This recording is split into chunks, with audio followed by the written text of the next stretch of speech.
Hi everyone, my name is Dr. Adam Larison. I'm instructor of music and director of the Camerata program here at the University of Illinois at Springfield. I'm so grateful to be invited into your classroom to be able to tell you about all the cool things we have going on here at UIS. As you'll see, we're a small but dedicated bunch, and we're working hard every day to build something that will have a positive impact on our students' lives. I came to UIS in August of 2020 after many years of independent teaching and performing on the classical guitar. I got my start in music in very much the same situation you're all in now, in a music class. When I was 13 or 14, I was in class guitar in school, and I was fairly interested in music and the guitar, but I had no idea that I would end up spending my life doing either.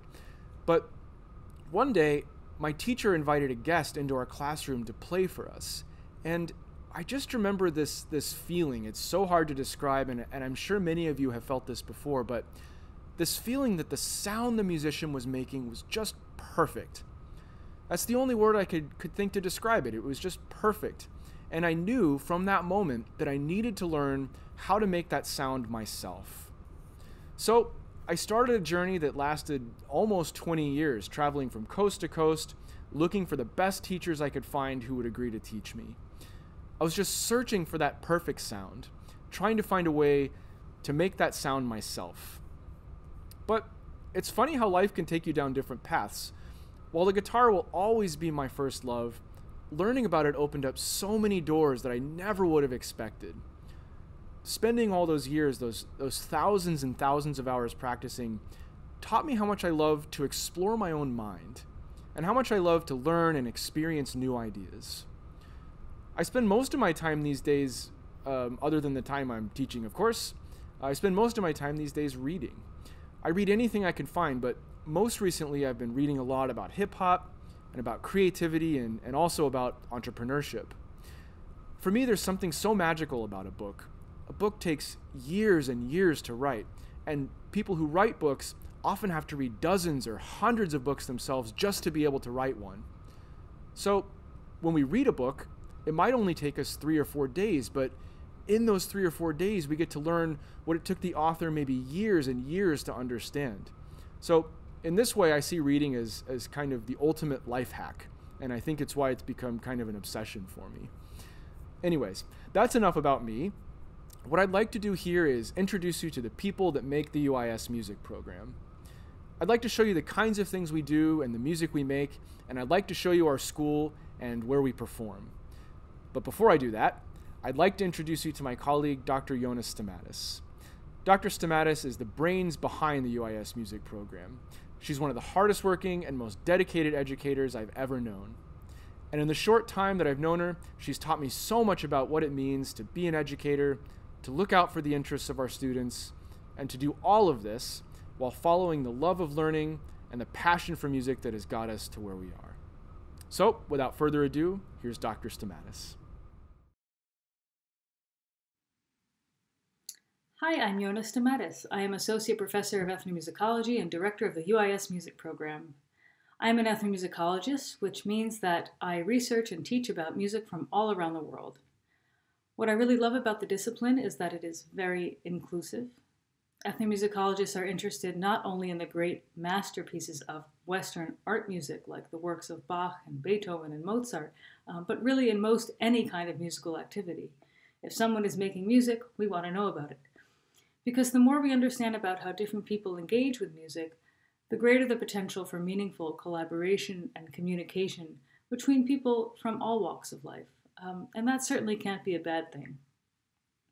What kind of music do I enjoy listening to?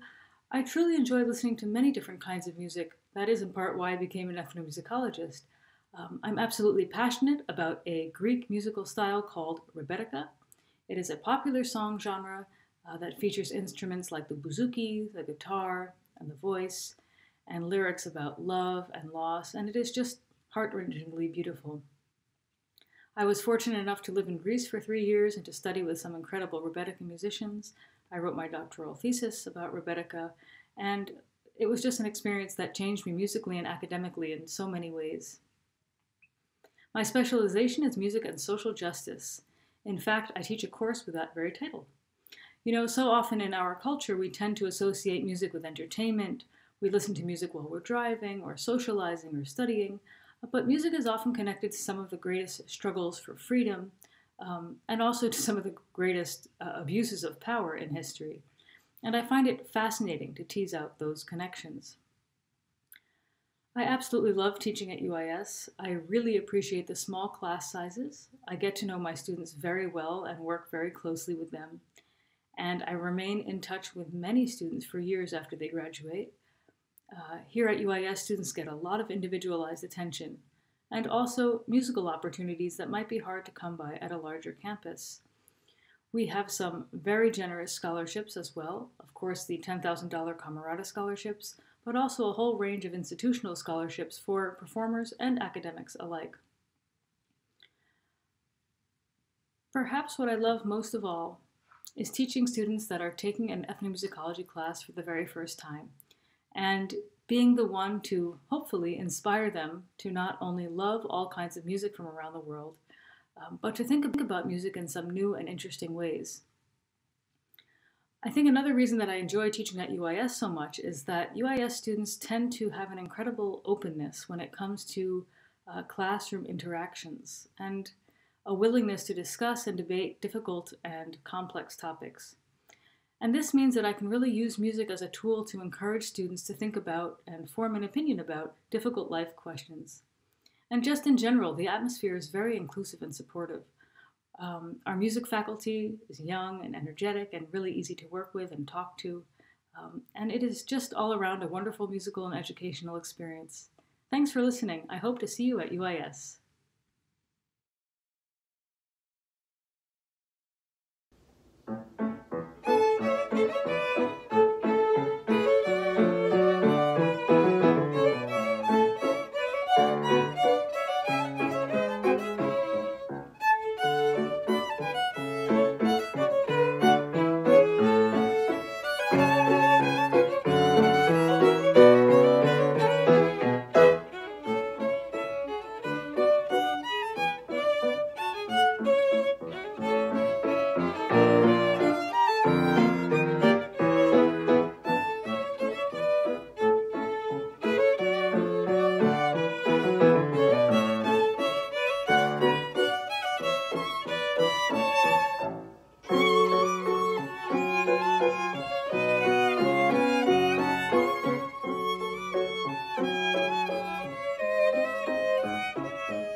To my house, which is really nice.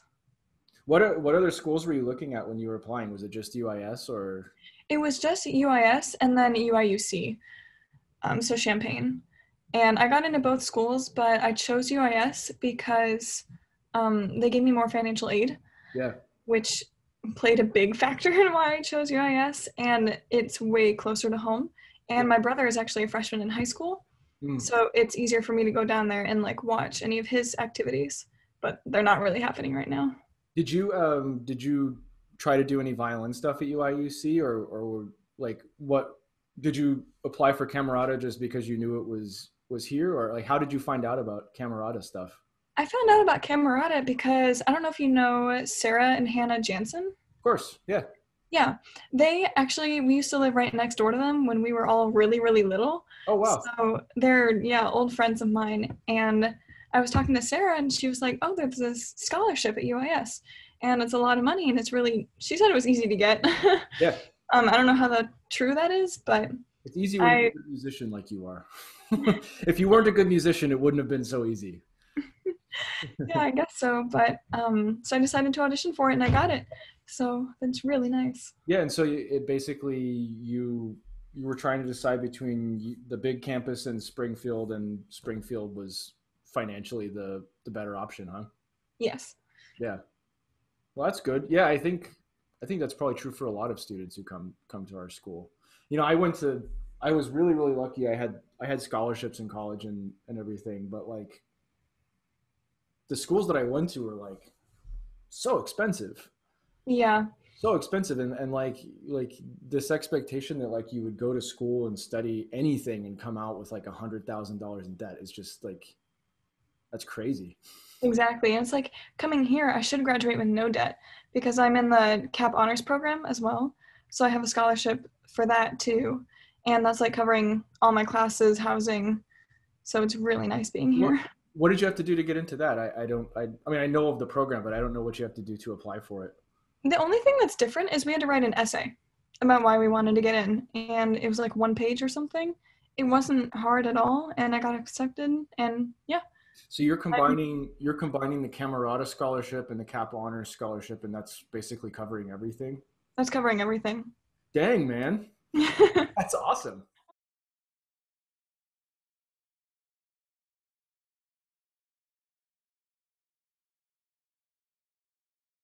Comfortable? It's no problem, okay? Okay. Yeah. All right. So 35 to 39. Okay.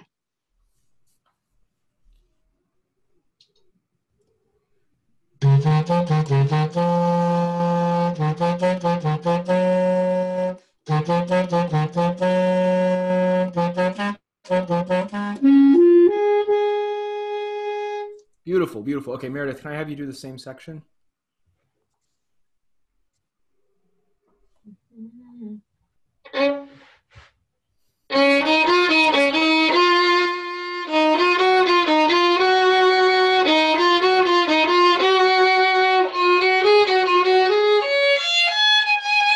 Okay, so that's equally as beautiful, but can you guys hear how different they are from each other? So we need to line those up. And I think, to my tastes, I think something in between those two would be awesome. So something in between the separation that Angelina's doing and the legato playing that Meredith is doing. Okay. I like very much how both of you are playing the sort of accents on the triplets. It's very beautiful, but we just have to work on the length. So Meredith, can I have you do that, but have just a little bit more separation between the notes? Like that? That's great. Yeah, Angelina, can you do that on your instrument? I think so. Can you give it a shot?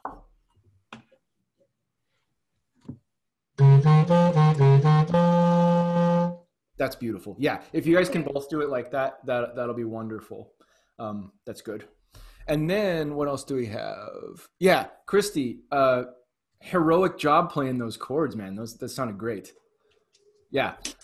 So we just have to work on. Let me just ask you this: Do you recognize in the right hand of your piano part where that music comes from?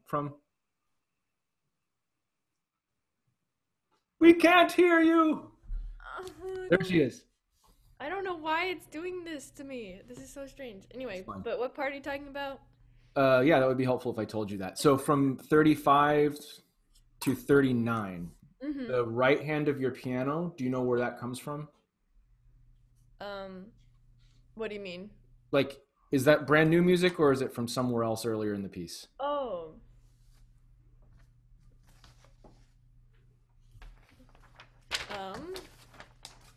Take a look at measure 5 in Angelina's part.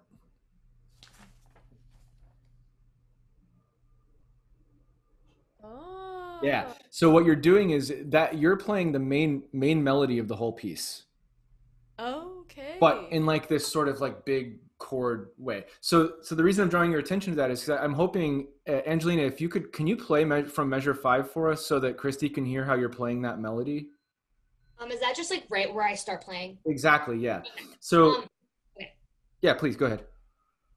Do I just how many measures? I don't know. Play it until it feels like it should stop. Okay.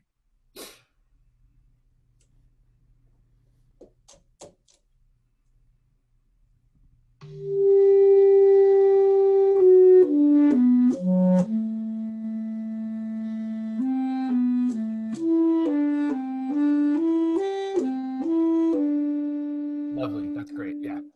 Nice playing. So, Christy, that's where that line comes from. Yeah. So, are you at your keys now? Yes. Can you play this part? You can play it under tempo. It's okay if you don't want to dive in without warming up. But can you play that part just? Can you play that part maybe a little bit slower so you can hear how the right hand is the main theme?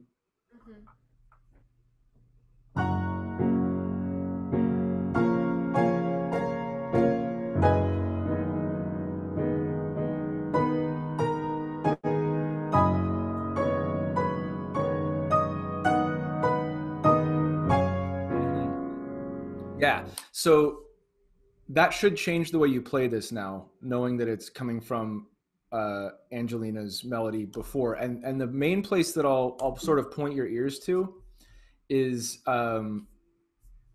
when we were talking about this in the beginning, and actually, Angelina, maybe you can tell us this. Where are you aiming with this first note in your part? The very first note of your melody. I know this isn't the part you're looking at, but where are you aiming this note towards? The eighth notes. Towards here? Mm-hmm. Yeah, there's that. But then remember also we talked about the importance of like long notes, right? Yeah. So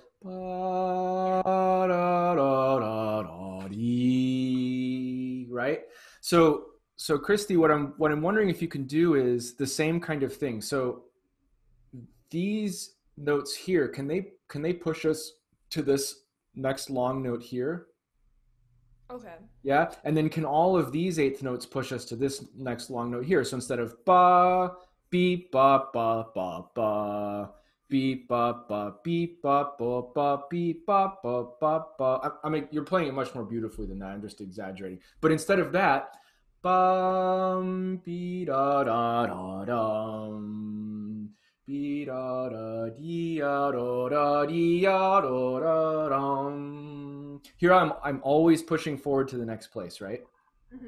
Yeah. So can you try that again? Again, it can be under tempo, and I don't care if you blow a note once in a while. It doesn't matter.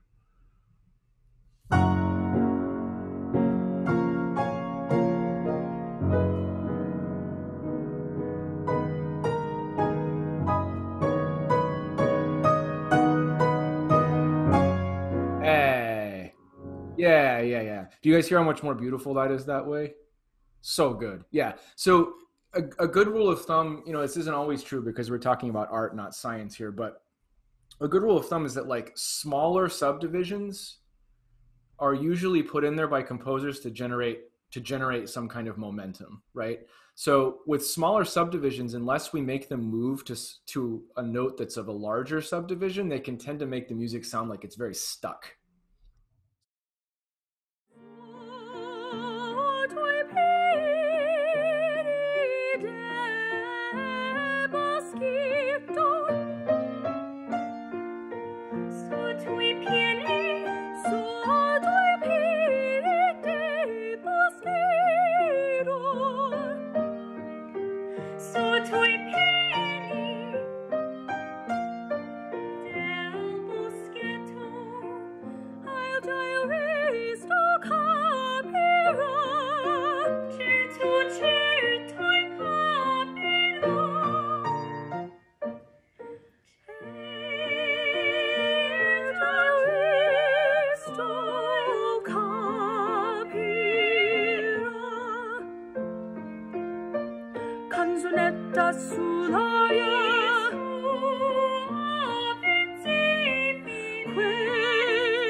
The UIS music program lives in the Visual and Performing Arts building, which is actually kind of cool because this building also hosts the art and theater program. So it's kind of a building that has all of UIS's creative activities going on all at the same time. As you can see, there are some things in the building that have been put up because of COVID, but hopefully you'll get a sense for what our facilities are. This is our music technology lab. This lab was put in a few years ago, and it's pretty cool. Every workstation has its own MIDI keyboard, and of course its own computer, and also its own state-of-the-art touch screen to work with the various softwares that these computers have. Normally, this classroom hosts our Introduction to Music Technology class, which of course isn't running now because of the pandemic, but normally this classroom would be full of students working on different kinds of projects. So this is one of the hallways that our music program has. And on either side of this hallway that we're walking down are the practice rooms that students can use. And as you can see, this is one of our standard practice rooms. And as we turn here in a moment, you'll see this is one of our brand new Kawai K300 pianos. Right now, we're in the process of replacing all of our pianos, and so this is one of the new ones. Eventually, all of our practice rooms will have brand new pianos in them, which is kind of cool. So we're going to keep walking down the hallway here, and you'll see, again, on both sides, practice rooms. Normally, these practice rooms would be quite full of people making music and practicing in normal times, of course, that aren't the pandemic. Right now, things are quiet. And right now, here we go, we're coming up on our percussion room. This is the room where our percussion students practice. It hosts our marimba and our drum kit, and as well as other percussion instruments there. So it's kind of cool. If you're a percussionist, you get your own dedicated practice space with all of the percussion instruments there for you to use. And now we're going to walk down and take a look at other areas of our building. On the left here, you'll see the Polyrush music room. This is where the band and orchestra and jazz band practice. We'll go inside here in a moment after we look at the other spaces in the music section of the Visual and Performing Arts building.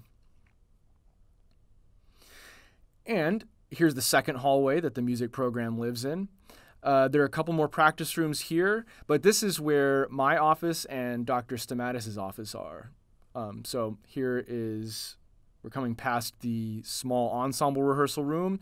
This door here with all of the various posters on it is Dr. Stamatis' office. And then we'll take a walk here.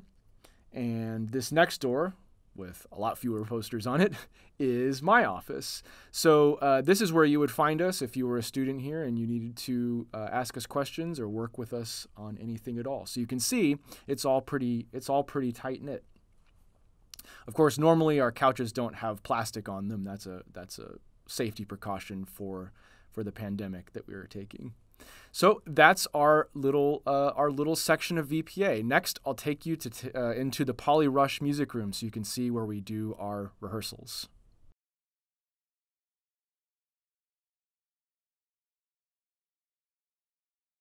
All right, so this is the Polyrush music room. This is the main rehearsal space on our campus. It's where the UIS Jazz Band, the UIS Band, and the UIS Orchestra do their rehearsals.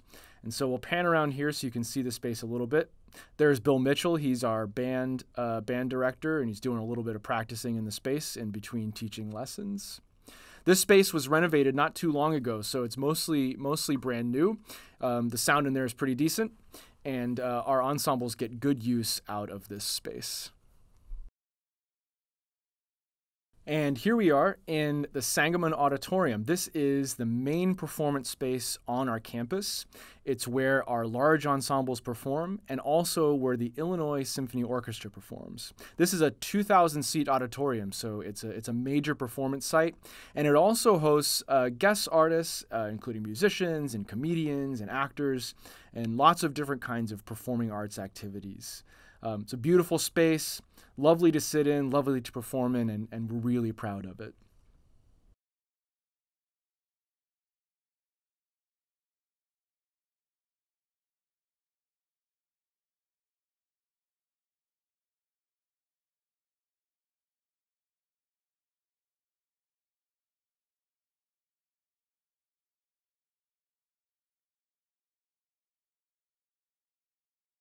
like such a major focus, you know. And then like Yes. someone like you who's what's your major again?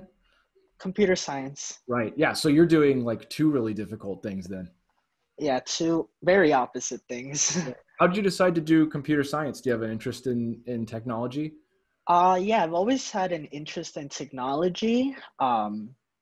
And I tried to find somewhere that would let me do both, because you don't find many colleges that'll let you do both, because they're such extremes in like academically, that a lot of colleges can't really offer that, because there's no way to like really unify them. Yeah, I hear that from a lot of the students, a lot of the Camerata students, that like it. Yeah. The school is what we're doing right is that like we recognize that students want to study music or keep studying music, but also like you want to have room in your life to develop other skills too. Yeah, so I'm happy that we have an environment for doing that, because I think you're right that like there aren't a lot of places like that. Yeah, it's mostly like they'll have you do either your major, but like music will just be like a class you can take, and not really like something where like you can take lessons and be in ensembles and an orchestra and stuff like that. For sure. So is that what other schools were you looking at when you were looking at going to college? Did you apply to other places or just UIS? I did apply at other places. I applied at NYU. Nice. Not NIU. Oh, NIU. That's very different. Both of them. Yeah. I don't know why it came out. Yes. Wow. Okay. Roosevelt in Chicago, and Andrews University, which is in Michigan. Nice. So what made you choose UIS then? I was looking at where I would be able to do the both things that I like the most, that being computer science and music, while not having to compromise one or the other.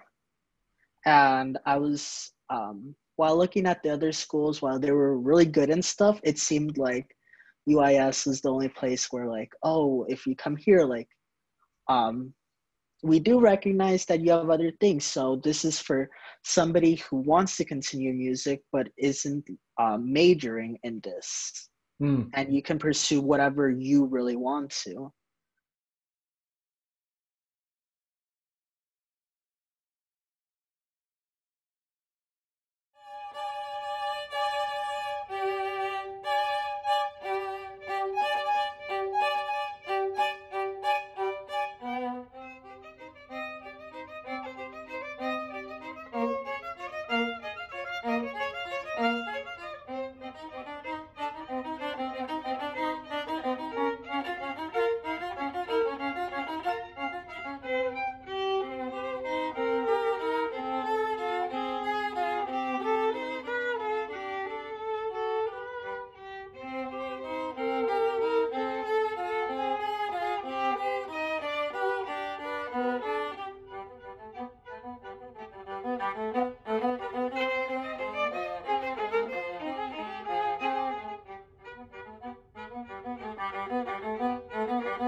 Sometimes, though, life becomes messy, of course, and puts our rules of thumb to the test.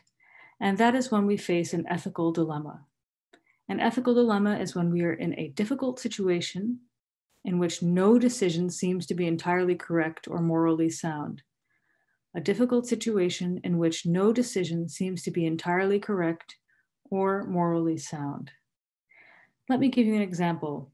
And this is the famous example of the trolley problem.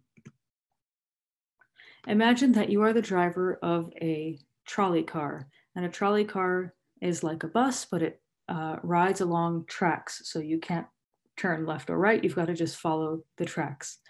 So you're the driver of a trolley car, and suddenly, to your horror, you realize that you have no more brakes. Your brakes have given out and you can't stop the car.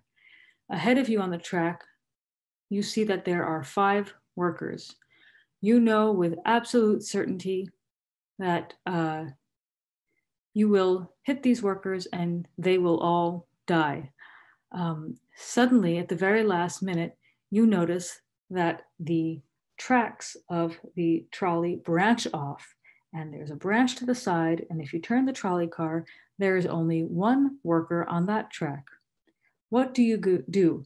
Do you allow the trolley car to keep going and hit the 5 workers on the original track, or do you turn off to the side and hit and kill the 1 worker? Most people that I have spoken with, most students say that they would turn the trolley car to the side, right, to kill only the 1 worker and spare the 5. We tend to think that it is better, right, for only 1 person to lose their life rather than 5. And so this would be the ethical, right, justification for turning the trolley car to the side. However, you might argue, the 5 people on the track were those that were in error. The person who was on the side track was on the correct track, and therefore, why should that person be punished and lose his life when he had not made any mistake? All right, so sometimes we might think it is right to kill 1 person to save 5 people, but sometimes we might not. Here's a slight alteration or continuation of the trolley problem. Let's say you are an innocent bystander and you are standing on a bridge and you are looking down over the side of the bridge and you see below a trolley car driving along the track. This time there is no branch to the side, there is just 1 track, and the same scenario. You see that the brakes have given away and have given out, and that the trolley car is going to hit and kill the 5 workers on the track. Now, there is a very sturdy, strong person standing next to you on the bridge. And let's just say, for argument's sake, that you know with absolute certainty that if you push this person over off the bridge, he will fall in front of the trolley car, he will lose his life, but he will stop the trolley car and save the 5 workers on the track. How many people would go ahead and make this decision?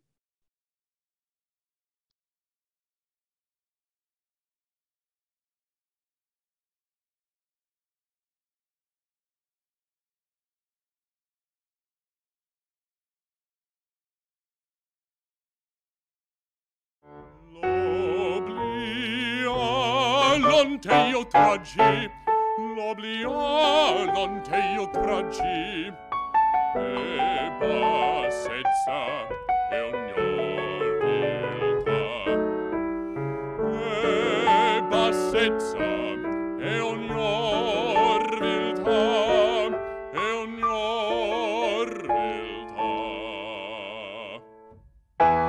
Con l'astuzia, col arguzia, col giudizio, col criterio, si potrebbe con l'astuzia, col arguzia, col giudizio, col criterio, si potrebbe, il fatto è serio, il fatto è serio, il fatto è serio. Ma credete si farà, ma credete si farà. Se tutti i codici dove si volgere, se tutti gli indici dove si leggere, con un equivoco, con un sinnomino, qualche gabuglio si troverà. Se tutti i codici dove si volgere, se tutti gli indici dove si leggere, con un equivoco, con un sinnomino, qualche gabuglio si troverà. Qualche garbuglio si troverà, si troverà.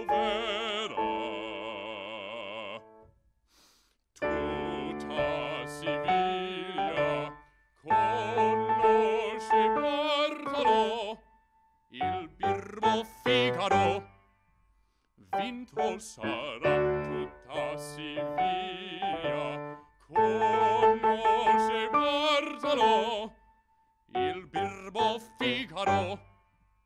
Vinto sarà il birbo Figaro, vinto sarà il birbo Figaro, vinto sarà, vinto sarà, vinto sarà, vinto sarà.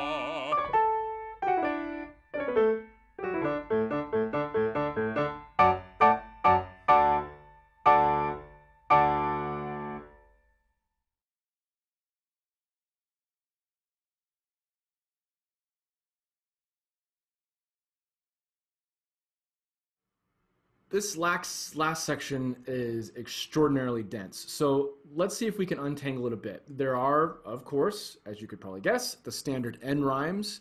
Need rhymes with guaranteed. C rhymes with T. Well rhymes with spell, but also rhymes with clientele and the number 12. So in well, spell, clientele, and 12, you actually have end rhymes across 4 lines instead of 2. So that's kind of unusual. And then we'll talk about the last line there in a second. The one that says, so get a touch, huh? I'm too much, huh? Hopefully by now you're seeing the pattern that we can't just stop at end rhymes. For example, check out the first 4 lines here.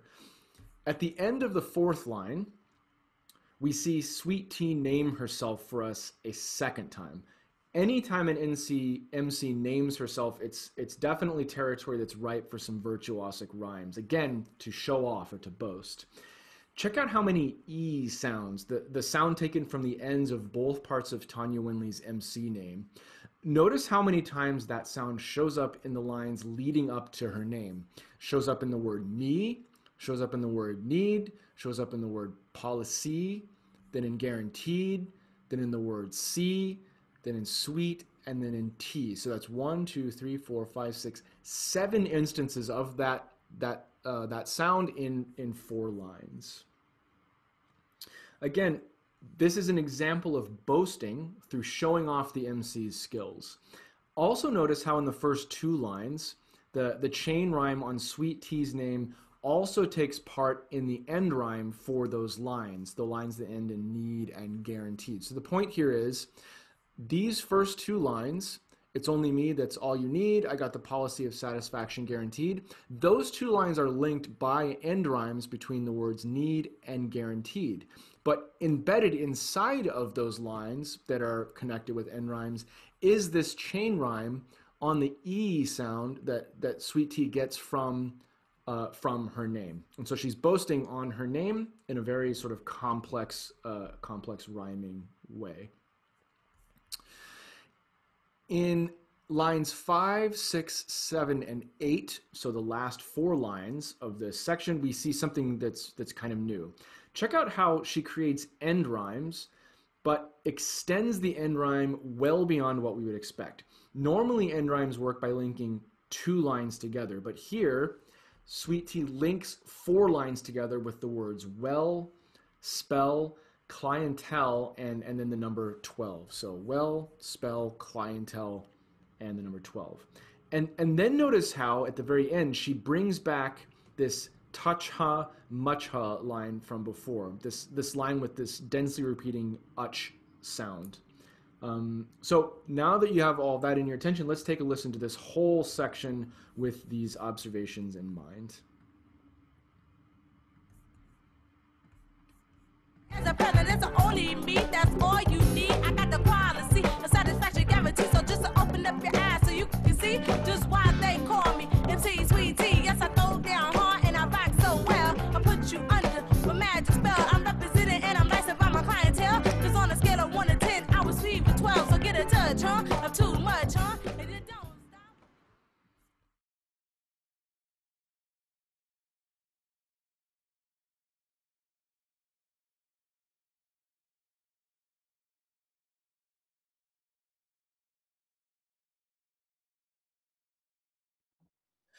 Where are you guys from originally?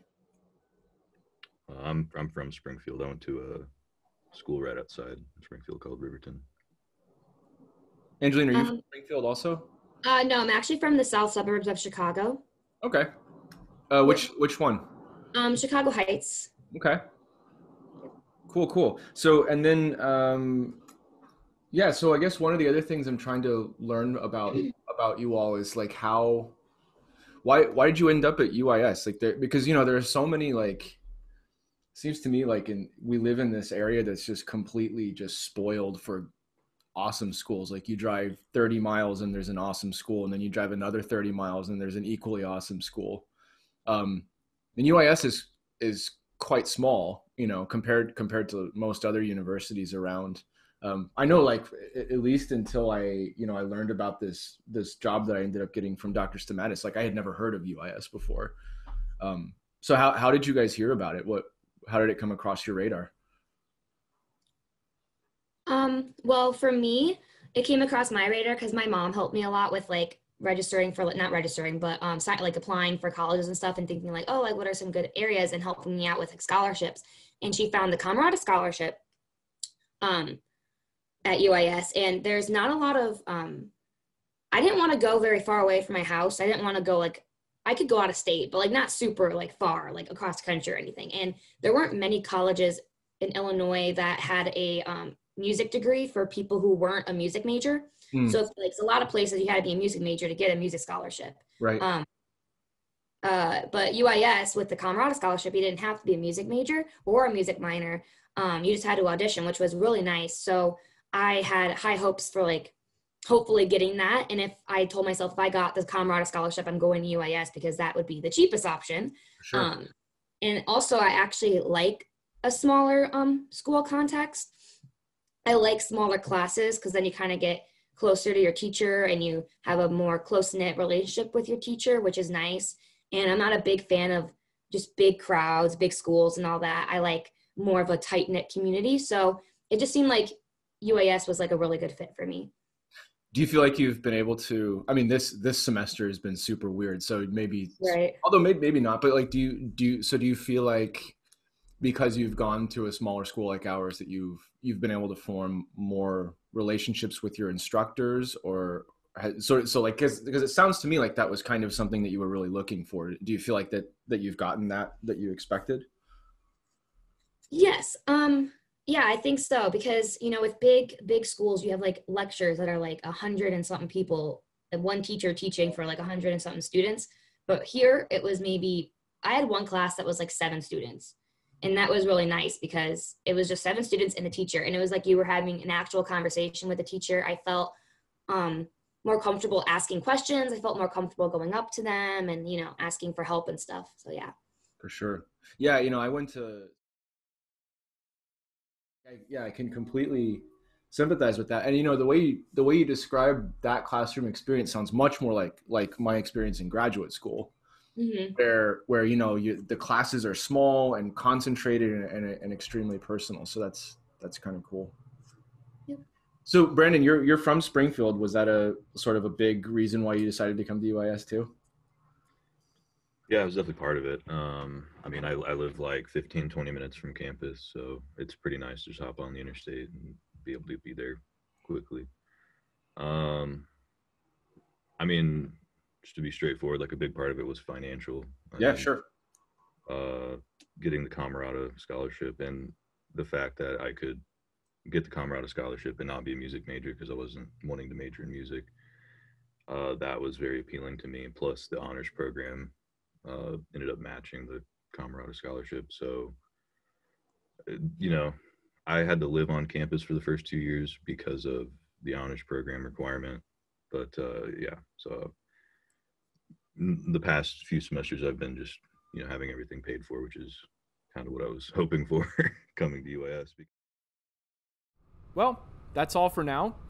Thanks so much to all of you again for taking the time to learn about what we do here at UIS. If you'd like to learn more about our program or the many scholarship opportunities we have, please do not hesitate to reach out. In the meantime, if you want to explore the UIS music program a bit on your own, I encourage you to visit our website, uis.edu/music. There you can find out about all of our music classes, our ensembles, the performances we have going on, and the many scholarship opportunities we have, including the Camerata Scholarship. Both myself and Dr. Stamatis are here anytime to answer any questions you might have. Thanks again, everyone, and have a fantastic day.